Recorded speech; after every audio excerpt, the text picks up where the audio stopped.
할렐루야. 오늘도 주님 앞에 나와서 예배드리는 여러분과 또 동영상을 통해 예배드리는 모든 분들에게 주의 크신 은혜가 함께하길 바랍니다.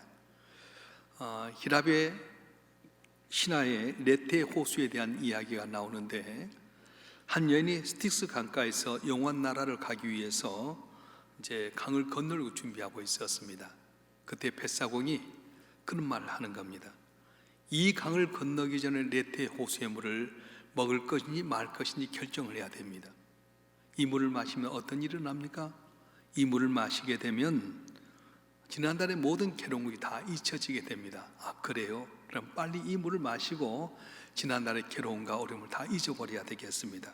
그런데 뱃사공이 한마디 더 하는 거예요. 그런데 한 가지 더 생각해야 될 것이 있습니다. 이 물을 마시면 과거의 어려운 것도 잊혀지지만 동시에 기뻤던 것 다 잊어지게 되는 겁니다. 이 말을 듣던 여인이 한참 동안 생각합니다. 나를 괴롭게 하고 힘들게 했던 것 다 잊어버리면 좋겠지만, 나를 기쁘게 하고 감격스러운 것도 다 잊어버리고 결국은 다 아무 고민 없이 그냥 멍하게 살다는 것, 그래야 될 것인가? 그러다가 그는 마침내 선택을 하게 됩니다. 나는 그걸 마시지 않겠습니다. 지난 세월의 고통이 아무리 여인을 어렵게 했던 건 사실이지만, 그러나 기쁘고 감격스러웠던 일까지 잊어버린다면 명탕한 모습으로 평안히 사는, 차라리 어려움과 고난이 있더라도 거기서 어려워하는 기쁨과 감격을 맛보리라, 그런 생각을 하면서 이 물을 마시지 않겠다고 결정했던 것입니다. 세상을 살아가면서 기쁘고 좋은 일만 있는 건 아닙니다. 힘들고 어려운 일도 있게 됩니다. 세상의 사람들은 좀 어렵고 힘이 들게 되면 낙심하고 절망하고 나중에는 극단적인 선택을 할 때도 많습니다. 그런데 우리 성도들은 어떻습니까? 하나님 믿는 사람들은 모든 일 가운데 섭리하신 하나님 것을 믿기 때문에 우리는 좋으신 하나님을 믿고 오늘도 인내하며 견뎌가게 되는 것입니다. 우리 하나님은 어떤 하나님이십니까? 모든 것을 합력해 선하신 하나님이시라고 하는 겁니다. 하나님은 한치의 오차도 없습니다. 실수도 없습니다. 실패도 없습니다. 그래서 하나님은 합력하여 선하신 하나님이신 것입니다. 지난 삶의 여정을 한번 돌이켜 보십시다. 어떤 분들은 좋은 일이 많았고 승승장구해서 얼굴에 웃음이 가득한 분도 계시지만, 많은 분들의 삶에는 살아오면서 생각지 못했던 어려운 일 가운데, 고난 가운데 있는 분도 계십니다. 질병 때문에 어렵기도 하고요, 사람 때문에 배반당해서 속상한 일도 있게 되고요, 사업이 잘 돼야 될 텐데 사업 때문에 절망 가운데 있는 분도 계시고, 자녀 때문에 안타까워하는 분도 많이 계실 것입니다. 우리가 여러 가지 종류의 일로 힘들고 살아가지만은 좌절하지 않고 절망하지 않고 하나님 앞에 나와서 예배하고 동양수로 예배드린 것은 우리가 잘나고 똑똑해서가 아니에요. 내가 능력이 있어서가 아닙니다. 하나님께서 모든 것을 다 간섭하시고 지키시고 인도하셔서 여기가 있는 거지 우리 힘들어 된 것이 아니라고 하는 것입니다. 어떤 분들은 하나님은 좋은 일만 통해서 역사한 줄 알지만 그렇지 않습니다. 내 슬픔이나 고통이나 어려움까지도 하나님의 손에 맡겨지게 되면 그걸 통해서 합력해서 선을 이루신다고 말씀하셨어요. 그래서 오늘 본문의 말씀에 보게 되면 모든 것이 합력하여 선을 이룬다, 이렇게 말씀하셨습니다.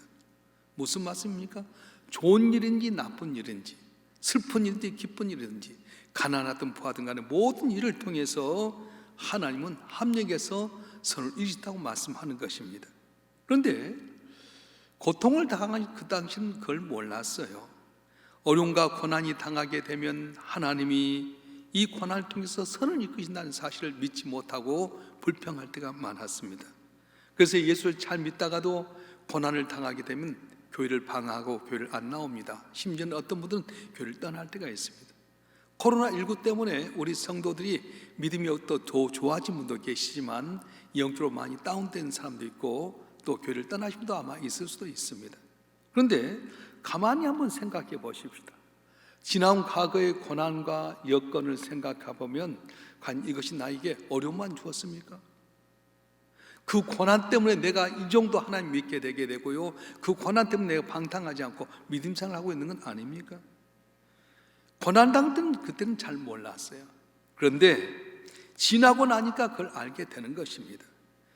고난이 없었으면 방종했을 텐데, 고난이 없으면 함부로 살고 주님 떠났을 텐데, 그 고난 때문에 주님 의지하게 되고, 고난 때문에 주님을 더 잘 믿게 되고 복을 받아 여기까지 오게 된 것입니다. 믿습니까? 그래서 하나님은 고난을 통해서 합력의 선을 이루시는 것이에요. 예수 믿는 사람이 이 고난을 통해서도 합력의 선이라는 하나님을 믿고 살아야 된다는 거예요. 어느 어촌에 조그만 배들이 고기를 잡으러 떠났습니다. 그런데 밤이도록 고깃배가 돌아오지 않았어요. 왜냐하면 풍랑이 많이 일기 때문이었습니다. 그러니까 집에서 아낙네들과 아이들이 아빠를 기다리고 있는데, 설상가상으로 한 집에서 어린아이가 촛불을 잘못해서 집이 불이 나고 말아서 아빠를 기다리고 남편을 기다렸던 사람들이 불이 나자 다 불 끄는데 여념이 없습니다. 물통을 들고 불을 끄는데 여념이 없는 가운데 고깃배가 들어왔어요. 너무 늦어서 그냥 돌아가서 그 다음날 아침에 일어나면서 사람들이 모아들었는데 어제 불난 이야기를 하는 거예요. 어떻게 해서 불이 났지? 불이 났을 때 누가 제일 수고했지? 그럴 때 어떻게 하다가 이렇게 고깃배가 들었는데 그 내용 알아? 그런 이야기 가운데 한 어부가 이야기하는 거예요. 여러분, 우리 하나님께 감사하십시다. 풍랑이 너무 많이 일어서 방향을 몰라서 어디로 갈지 모르고 고생하고 있는데 한쪽에 불이 보이기 시작했습니다. 그래서 그 불을 보고 온 것이 바로 오늘 우리가 이곳에 도착한 것입니다. 불이 나게 한 것 하나님께 감사하십다 그런 거예요. 집이 타버린 것 큰 손실이었지만 그러나 그것이 사람의 생명과는 바꿀 수 없는 거였습니다. 그 집에 불이 일어났어야만이 이 어부들이 집에 찾아오는 그 길인 것을 우리는 미처 생각해내지 못했다고 하는 것입니다.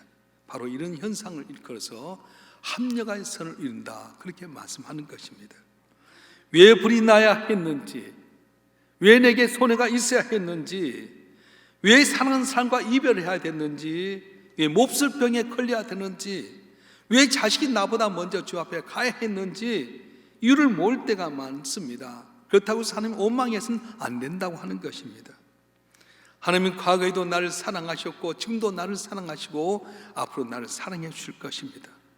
그 선하심의 인도하심에 따라서 결코 우리가 실패하지 않게 하신 걸 믿고 우리가 원망하거나 의심해서는 안 된다고 말씀하는 겁니다. 내가 이해할 수 있고 납득할 것만 가지고 순종한다면 어찌 그의 바른 순종이라고 할 수 있겠습니까? 잠시 이해가 되지 않더라도 우리는 합력의 선을 주신 하나님의 놀라운 섭리와 사랑을 믿고 순종하게 되면 오묘한 역사를 깨달을 수 있게 된다고 하는 것입니다. 저와 여러분 한 분 한 지금 고난이지만 이 고난 때 낙심하고 절망하기보다는 모든 걸 합력의 선을 주신 하나님 바라보고 지금 의지함으로 말미암아 답을 넘어서 승리하는 모두가 되길 주님 축원합니다. 축원합니다. 어떤 분이 그런 말을 했어요. 참된 그리스도인은 자기를 이해할 수 없는 사람이다. 참된 그리스도인은 자기를 이해할 수 없는 사람이다. 무슨 말이에요? 왜 창세전에 나 같은 것을 하나님이 아시고 끝까지 간섭했는지 우리는 잘 알지 못한다는 겁니다. 하나님의 자녀가 된 다음에 내 삶이 살아오게 될 때에도 내 계획대로 되지 않고 엉뚱한 일이 생겨서 오게 됐는데 그걸 모른다는 거예요.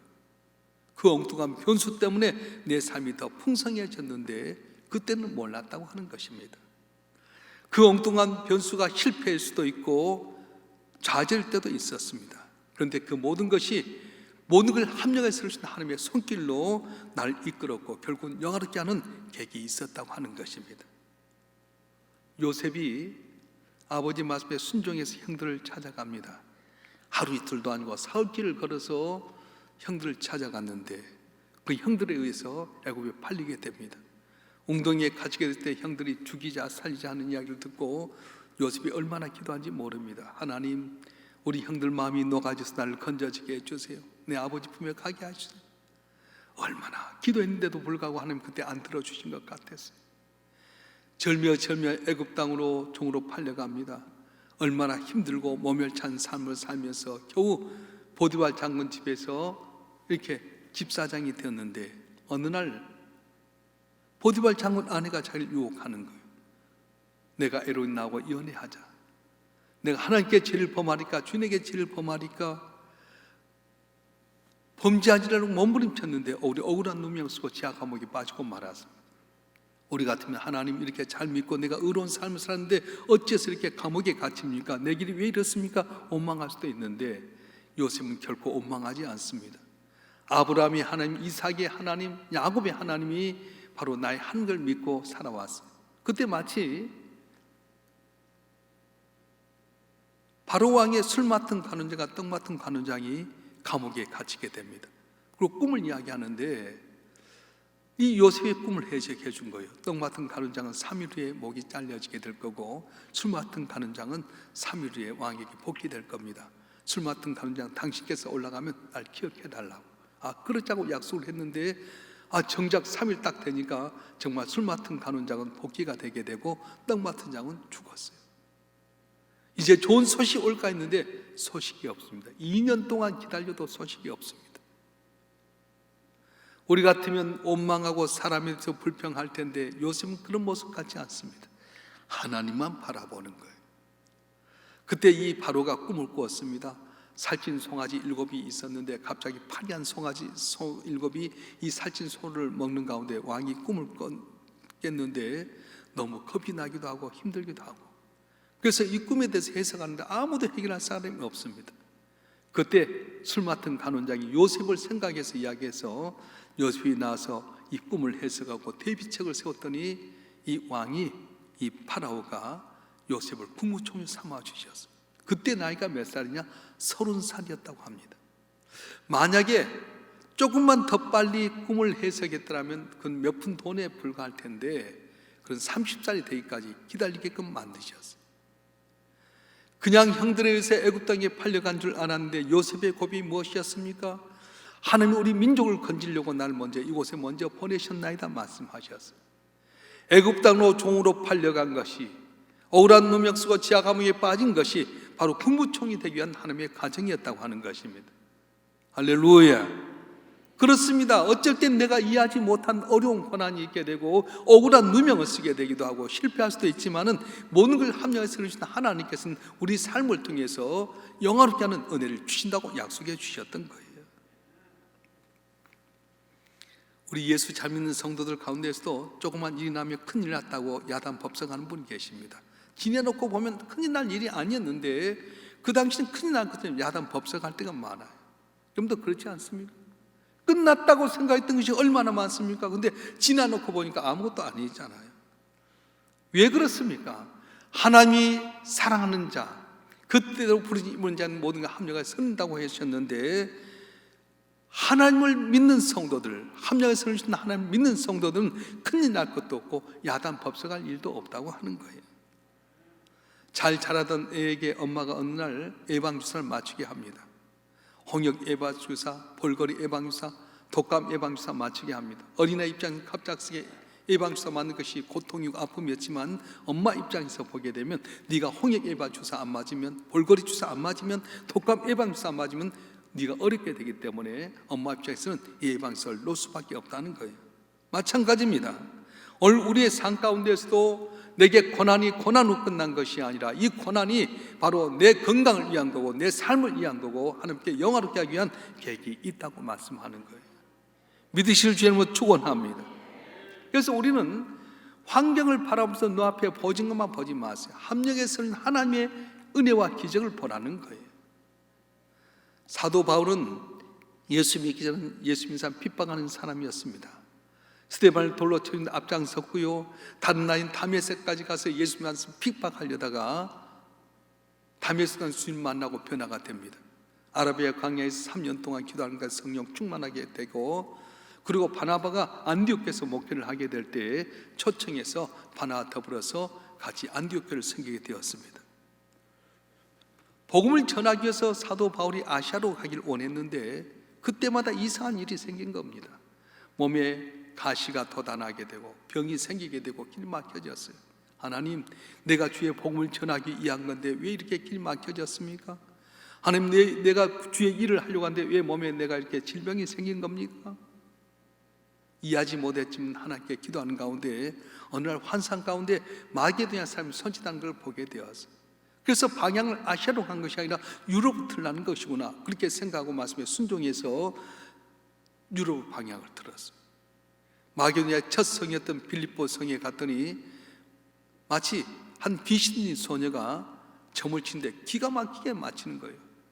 그런데 문제는 뭐냐면 귀신 때문에 고난을 당하고 있었습니다. 점을 잘 치긴 치지만은 귀신 때문에 고난당한 이 여인을 위해서, 이 소녀를 위해서 바울이 귀신을 쫓아내게 됩니다.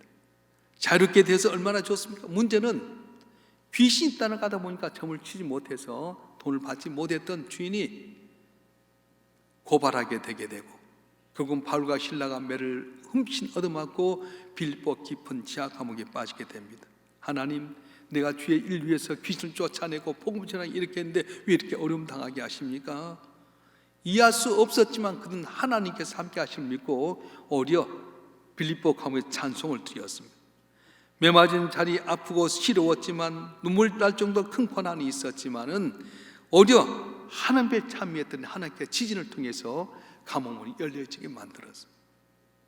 그때 간수장이 깜짝 놀라서 자살하려고 합니다. 왜냐하면은 이 감옥에 있는 죄수가 도망가면 간수장이 책임을 져야 되기 때문에 바울과 실라가 받을 그 고난을 생각하니까 너무 힘들어서 자살하려고 할 때 멈춰라, 우리가 아직 여기 있노라 해서 이 간수장이 감동을 해가지고 자기 집에 데려다가 치료하고 예수를 믿게 되게 되고, 그래서 거기서 생긴 것이 바로 유럽의 최초적인 빌립보 교회라고 하는 것입니다.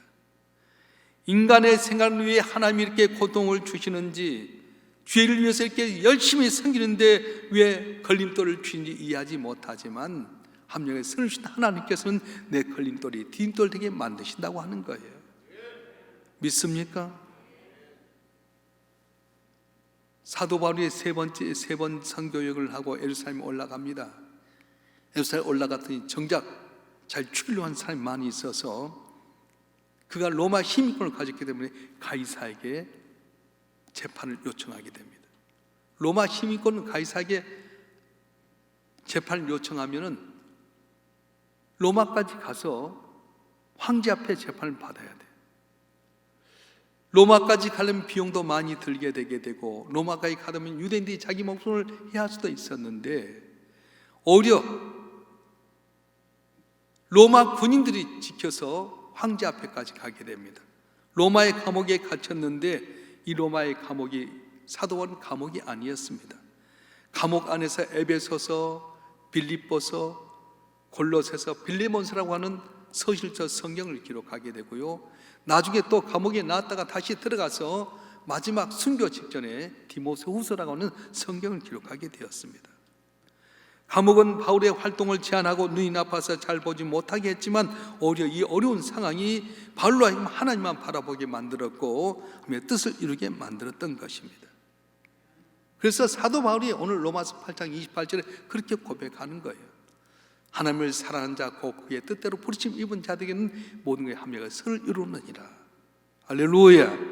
우리 다 같이 로마서 8장 28절 말씀 한번 읽어볼까요? 시작. 우리가 알거니와 하나님을 사랑하는 자 곧 그의 뜻대로 부르심 입은 자들에게는 모든 것에 합력하여 선을 이루느니라. 아멘. 그러면 하나님 왜 이 선을 이루는 것입니까? 29절과 30절에 그 이유를 말하게 되는데, 우리말 성경 29절 앞에 왜냐하면이라고 하는 접속어가 빠져 있어요. 그런데 헬라 원문에 보게 되면 왜냐하면이라는 단어가 들어가 있습니다. 다시 말하면 왜 하나님께 합력해서 이루냐? 왜냐하면 창세년 미리 나를 아시고 택하셨기 때문이다. 왜냐하면 자기 아들로 나를 불러주셨기 때문이다. 왜냐하면 나를 의롭게 하시고 영롭게 하셨기 때문이다. 이렇게 말씀하셨어요.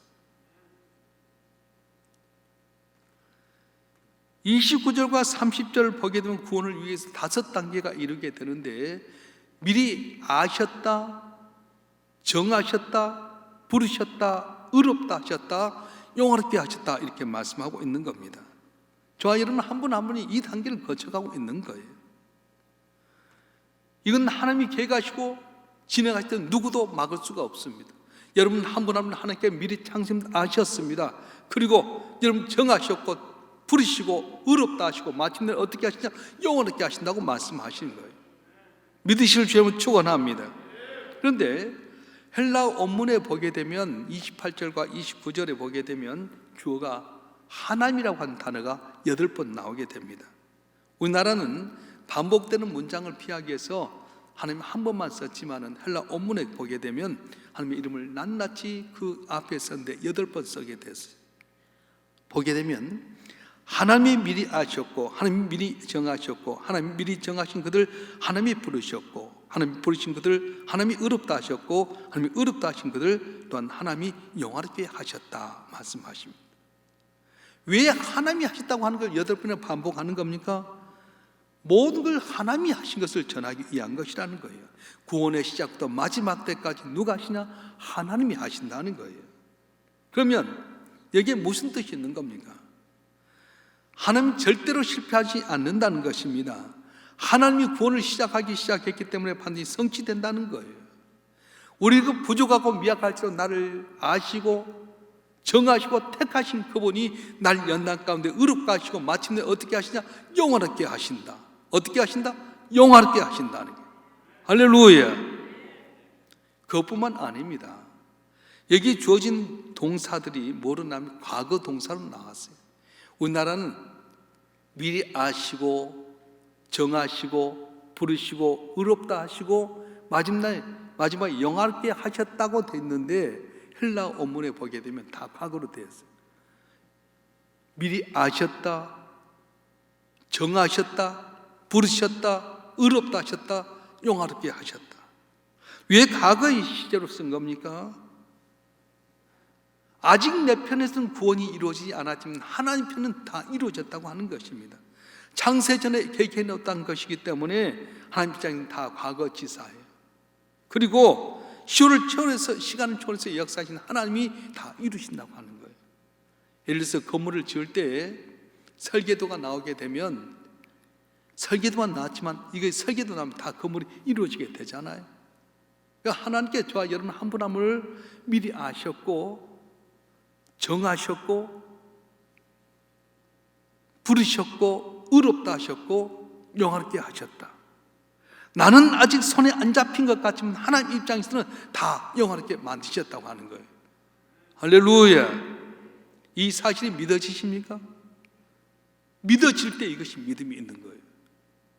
나는 비록 고난 가운데 있지만 이 고난 가운데서 연단해서 마침내 어떻게 합니까? 승부같이 되어 나오게 하는 하나님의 계획이 있다고 말씀하는 겁니다. 그래서 우리는 매일 겪는 여러 가지 사건을 우연한 일이라든가 무의미한 것으로 봐서는 안 된다는 거예요. 가끔 원하지 않는 어려운 일이 생길 수도 있지만 왜 일이 이렇게 일어난지 괴로워하기보다는 이 상황 가운데 무엇이 하나님의 뜻인지 알아야 된다고 하는 거예요. 코로나19 때문에 우리가 예배드리지 못한 것, 코로나19 때문에 우리가 교제하지 못한 것, 마음껏 같이 나가서 식사하지 못하고 움직이지 못한 것, 왜 그러셨을까? 그런데 지금 알지 못하지만 지나놓고 보면 이걸 통해 우리가 하나님 앞에 은혜 받는 일에 더 가까이 가기 위한 계획이 있다고 말씀하는 거예요. 믿으실 줄 여러분 축원합니다. 그래서 코로나19 때문에 너무 여러분이 두려워하거나 염려하거나 낙심하거나 할 필요가 없습니다. 왜냐? 이 과정을 통해서 우리 믿음을 다 연단해서 숨같이 되어 나오자는 계획이 있게 되고요. 예비하는 걸 귀하게 여기게 되고 성도의 교제가 귀하게 여기게 되고 마음껏 걸을 수 있고 이동할 수 있고 얼마나 감사한지 몰라요. 제가 엊그저께 새벽 때 그런 말씀을 했는데 이 고양시 기독교 총연합회에서 어려운 교회들에게 이제 이 소독할 수 있는 기구하고 소독약을 갖고 오는데 제가 이제 쑥 부회장이라고 교회가 크니까 목사님 20kg짜리 큰 통이 있는데 좀 갖다 드리면 어떨까요? 그래서 그러냐 오시라고. 그래서 서기하신 목사님이 오셨어요. 20kg짜리 이 등에 메고 이렇게 펌프질해서 한 거 있잖아요.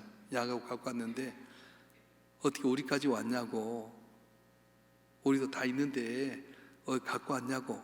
그랬더니 목사님 교회가 하도 크기 때문에 또 마음대로 해야 될 것 같아서 일부러 챙겨왔다고. 그러냐고 차 한잔 하는데 전화가 온 거예요.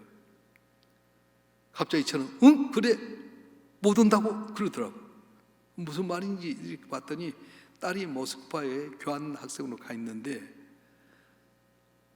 얼마 후에 이렇게 폐쇄한다는 말을 듣고 미리 비행기를 신청을 해갖고 티켓을 했는데 그날 어느 날 저희 교회 어느 날 딱 통제가 됐다는. 아빠 3일 후에 비행기 타고 나갈 텐데 다 못하게 통제가 됐대. 출국 못하게 됐는데 어떻게 해야 돼? 목사님 눈 동글동글 해갖고 걱정하는 거예요. 여러분, 우리나라 너무 복이 있잖아요. 내 차 타고 걸을 수 있는 것도 감사하고요. 미국 같은 경우는 사재기를 다 해가지고 텅텅 비었는데 우리는 슈퍼마켓이나 가도 다 먹을 것도 있고요. 얼마나 감사해요. 대신 미국 같은 경우는 교회에서 예배 드린 것만큼 방해하지 못하고 하는데 우리나라는 예배하는 데 있어서 혹시라도 감염될까 신천지 때문에 교회에 대해서 행정명령을 내리고자 하는데 예배를 같이 드리지 못하다 보니까 어떻게 합니까? 어떤 분이 이것 때문에 믿음이 떨어진 사람도 있지만 우리 성도들 가운데는 그래, 이것 때문에 예배가 귀하구나, 한편 나가는 게 귀하구나, 성도의 교제가 중요하구나, 우리가 섬김이 참 좋아하구나. 그래서 예배가 정상으로 되면 섬길 사람도 봉사할 수 있는 사람도 더 많아지게 됐어요. 사랑하는 성도 여러분, 오늘 내 삶 가운데 고난이 있을 때 이것 때문에 너무 낙심하지 마세요. 사업이 안 된 것 때문에 우리가 더 잘 될 수도 있는 기회가 있게 되고요, 우리 이것 때문에 길이 막혀 있을 때 더 열린 문의 복을 받는 은혜가 있어질 줄 믿습니다. 글쎄 어느 집안이 너무 가난해서 학교에 가서 공부지 못한 사람이 있었어요. 자기 이름만 쓸 줄 아는 사람이 있었습니다. 이분이 어느 날 은행에서 수의로 이제 채용받기 위해서 면담을 했는데 떨어졌어요. 왜냐? 글을 모르기 때문이었어요. 이분이 하나님 잘 믿는 분이었는데 교회 와서 기도합니다. 하나님, 어찌해서 내가 우리 집이 가난해서 글을 몰라서 수의에서 떨어졌습니까? 한 날 불쌍히 여겨달라고 얼마나 많이 울고 울었어요. 어느 날 온 가족이 이렇게 미국으로 이제 이민을 가게 됐는데 뉴욕에 도착했던 이분이 마음에 다짐을 합니다. 난 너무 가난해서 글을 몰라서 내가 수의의 자리에 떨어졌는데 내 자녀들에게는 결코 이런 부끄러움을 당하지 않게 해야 되겠다. 그러면서 이를 악물고 일을 하기 시작합니다. 일을 하면서 돈을 모아서 사업을 했는데 신기하게 사업이 잘 되게 되고요, 중년의 나이가 넘어서자 뉴욕 올가에서도 인정받는 사람이 되었어요. 이분이 60세 생일이 됐을 때 이제 올가 여러 인물들이 같이 와서 축하를 하게 되는데 그때 신문기자 하나가 이야기합니다. 사장님 자서전을 좀 내십시오. 사장님 같은 분이 자서전을 내야 되지 않겠습니까? 그랬더니 이분이 하신 말씀이, 선생님, 저는 글을 잘 모릅니다. 제 이름만 겨우 쓸 수 압니다. 그래요? 글을 더 알 수 있다면 더 위대한 일을 하셨는데 그렇습니다. 그랬더니 이분이 하신 말씀이, 아닙니다. 내가 글을 알았다면 기껏해야 어느 은행의 수의장 정도 할 텐데 글을 몰라서 수의에 떨어졌기 때문에 오늘 내가 여기 있게 된 것입니다. 그렇게 고백을 했습니다. 현재의 삶은 어렵습니다. 되는 일보다 안 되는 일이 더 많습니다. 그래서 고통스럽고 괴롭습니다. 그러나 하나님께서는 이 모든 걸 합력하여서 선을 이루게 만드시고 좋은 결과를 오게 만드셨다고 하는 것입니다. 혹시 여러분 삶 가운데 길이 보이지 않습니까? 믿었던 삶 때문에 배반당해 상처받는 분 없습니까? 직장에서 위로는 길이 안 열리고 밑에는 쳐 올라오는 이 길 가운데 있지는 않습니까? 질병 때문에, 자녀 때문에 속상한 분이 계시지 않습니까? 염려하지 마세요. 하나님께는 오늘 또 이렇게 말씀합니다. 하나님을 사랑한 자 곧 그 뜻대로 부르심 입은 자들에게는 모든 것이 합력하여 선을 이루느니라. 선을 이루느니라. 할렐루야. 어려움 당하면 하나님이 없다고 이야기한 분이 계세요. 정말 하나님이 없는 겁니까? 2차 세계대전이 끝난 후에 영국에서 하나님 없다는 것을 증명하는 회의가 있었다고 합니다. 이를 증명하기 위해서 두 분의 강사가 초빙이 됐는데 한 분은 천문학 박사였고 한 분은 의학 박사였어요. 먼저 천문학 박사가 강의를 했습니다. 얼마 전에 저는 최신형 망원경을 준비했는데 이 망원경은 우리가 발견할 가장 멀리 있는 별도 볼 수 있는 최신형 망원경입니다. 그런데 내가 이 망원경으로 전체를 다 봤는데도 불구하고 하나님의 옷자락 하나 보이지 않았습니다.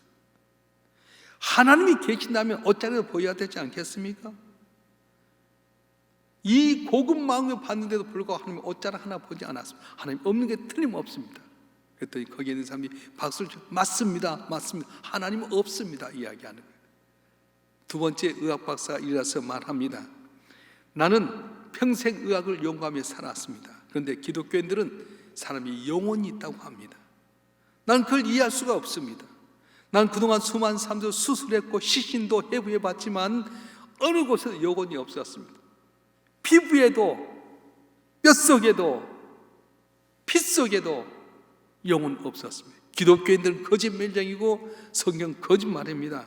어디에 하나님이 있단 말입니까? 하나님 없습니다 그랬을 때 많은 청중들이 박수를 치면서 그래요 하나님 없다고 박수를 쳤어요. 강연이 끝나고 사회자가 청중들에게 물어봅니다. 여러분 더 질문사항 없습니까? 아무 대답이 없자 이 사회자가 말합니다.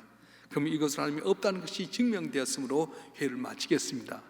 그런데 이 앞에 있는 할머니 한 분이 손을 들더니 사회자 제가 질문이 있습니다. 그럼 연단에 올라와서 그리고 제일 처음에 천문학 박사에게 이야기합니다. 박사님 그 고급 망원경으로 보면 다 보입니까? 다 보입니다. 그래요. 바람도 보입니까? 바람은 안 보입니다. 그럼 바람 있습니까? 없습니까? 바람 있습니다. 그래요. 아니 바람도 못 보는 망원경 갖고 어떻게 하나님 본다고 하는 겁니까? 바람이 안 보인다고 바람이 없는 겁니까? 바람이 있지 않습니까? 하나님 안 보인다고 하나님 없는 것입니까? 하나님 계시지 않습니까? 바람도 못 보는 망원경으로 하나님 본다는 것이 어불성설이지 않습니까? 그랬더니 이 천문학 박사 아무 말도 못했어요. 곧이 할머니 의학 박사 이야기합니다. 박사님 아내가 있습니까? 아내가 있습니다. 자녀가 있습니까? 네, 자녀도 있습니다. 난 내 아내와 자녀를 사랑합니다. 아 그래요? 그러면 박사님 칼을 좀 갖고 내게 오십시오. 박사님이 사랑한다고 했는데 그 사랑이 어딘지 한번 살펴보십시오. 뼈 속에 있는지 피 속에 있는지 살 속에 있는지 그 사랑을 한번 살펴보십시오. 그랬더니 이 의사가 아무 말도 못했습니다. 하나님이 없다는 걸 증명하기 위해서 모였던 이 회의는 할머니의 촌철살인 같은 말 때문에 급기야는 하나님이 살인하는 것을 증명하는 회의가 되고 말았다고 하는 것입니다. 사랑하는 성도 여러분, 오늘 사순절 5번째 주일입니다. 죄로 말미암아 영혼이 죽을 수밖에 없는 우리를 위해서 하나님께 하나밖에 없는 아들을 이 땅에 보내주셔서 그 주님이 십자가가 얼마나 어려운 줄 알면서도 고난을 당하기 위한 그런 주관들이에요. 왜 주님이 고난을 당하셔야 됐는지, 왜 하늘 보좌 버리고 이 땅에 내려오셨는지 우리는 알지 못하지만 주님이 이 땅에 오신 건 저와 여러분 모든 죄를 용서해 주시고 영원한 저주 벗어주시고 하며 자녀가 되기 위한 그런 계획으로 이 땅에 오셨어요. 그래서 오늘 로마서 8장의 말씀처럼 하나님은 창세전에 미리 우리를 아셨고 정하셨고 부르시고 의롭다 하시고 영화롭게 하셨다고 말씀하신 거예요. 결론이 무엇입니까? 영화롭게 하신다는 거예요. 따라서 합시다. 나는 영화롭게 하셨다. 믿습니까? 잠시 잠깐의 고난 때문에 낙심하고 절망하지 말고 이해하지 못했다고 이것 때문에 하나님이 없다고 하기보다는 합력하여 서신 하나님 앞에 항상 기뻐하고 쉬지 않고 기도하고 범사에 감사해서 하나님의 뜻을 이루어가는 우리 모두가 되길 주님 축원합니다. 코로나 바이러스도 지나갈 줄 믿습니다. 어린 양 예수를 믿는 우리에게는 다 넘어갈 줄로 믿습니다. 이럴 때서 우리가 믿음을 굳게 서서 그가 나의 갈 길을 아시나 나를 단련하시네 내가 숨같이 되어 나오리라고 했던 욥의 고백처럼 코로나 바이러스를 통해 여러분 연단받고 신앙에 잘 훈련받아서 숨같이 쓰임받는 한 분 한 분 되길 주님 축원합니다. 축원합니다. 기도하겠습니다. 인간의 생사복을 주장하신 전능하신 아버지 하나님, 어떨 때 이해하지 못할 고난이 있지만 이 고난 가운데서 합력에 서주신 하나님의 역사가 있음을 믿고 절망 가운데서 우리가 하나님 앞에 감사와 찬송을 돌립니다. 코로나19 때문에 믿음이 약해지지 않게 하여 주시고 주님이 나를 위해서 십자가 지기에서 고난당하신 사순절 5번째 주간에 오히려 주님 바라보고 쉬지 않고 기도하고 범사에 감사하고 하나님 나를 아들로 택해 하시고 딸로 택해 주셨다는 것을 기뻐하는 우리 모두가 되게 도와주시옵소서. 이 모든 과정이 지나고 나면 믿음 안에서 주님 의지했던 분들이 영화롭게 될 줄 믿습니다. 낙심하고 절망하기보다는 감사 찬송 넘친 저희가 되게 도와주시고 코로나19가 속히 잠잠케 도와주시옵소서. 치유되게 하여 주시옵소서. 예배가 정상이 되게 하여 주시고 사는 성도들의 가정을 통해 하나님 영광을 나타내게끔 만복으로 복을 내려 주시옵소서. 거룩하신 예수 그리스도의 이름으로 감사하며 기도하옵나이다. 아멘.